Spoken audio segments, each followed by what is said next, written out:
Rolling into week number 4 for the Watch Your Language and the Project Barber series.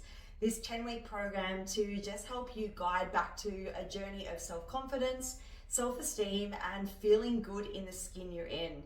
This week is something I'm so passionate about, and if you've watched the 30-minute video, you might have some understanding of how social media plays a huge role in our self-esteem and our confidence.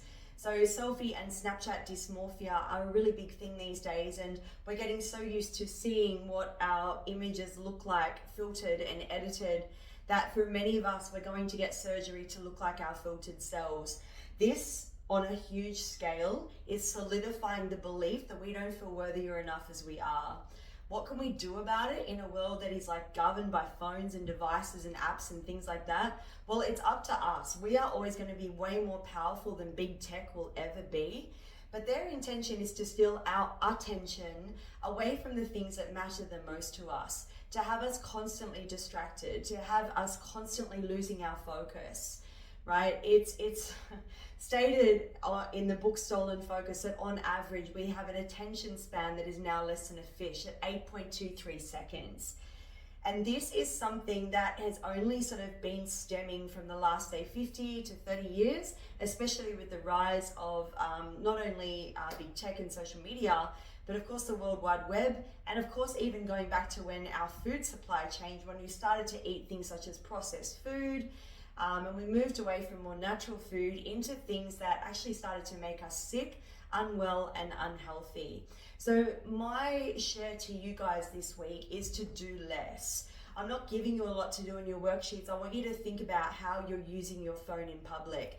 The moment you get on your device in public or walking around, say if you're walking in the street or in the shops or whatever, you're going to be rounding your shoulders because you're going to be scrolling or getting back to a message or an email. It is going to look something like this. You just have to look around you, whether you step outside, whether you're in a shopping center, that's a really good place to tune into that, and how everyone is literally turning into their phones and their devices. And we're going to do the same if we don't pay attention to it. So we can't actually experience love or gratitude if our body is closed. You can feel it. The heart closes inwards, we feel tight, we feel rigid, we feel reactive.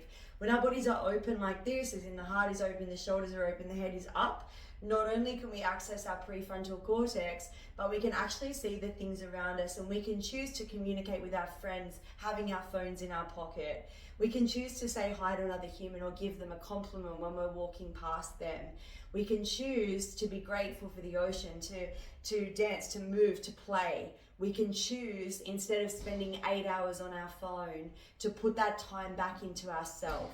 So remember that whatever you choose with your attention and your willpower to spend your time on is what will grow.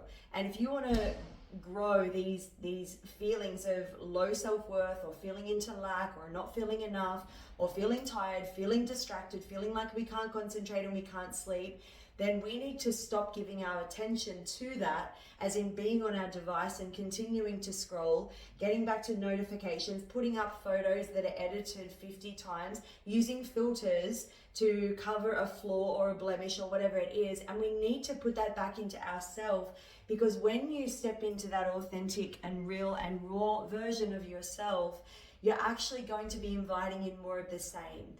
And that is the most powerful thing that you can do, because you're then going to share that message to another human. And that's how we have this big knock-on effect, and how we start to change what we're seeing on our social media feeds. Big love, everyone. And remember, as always, to watch your language.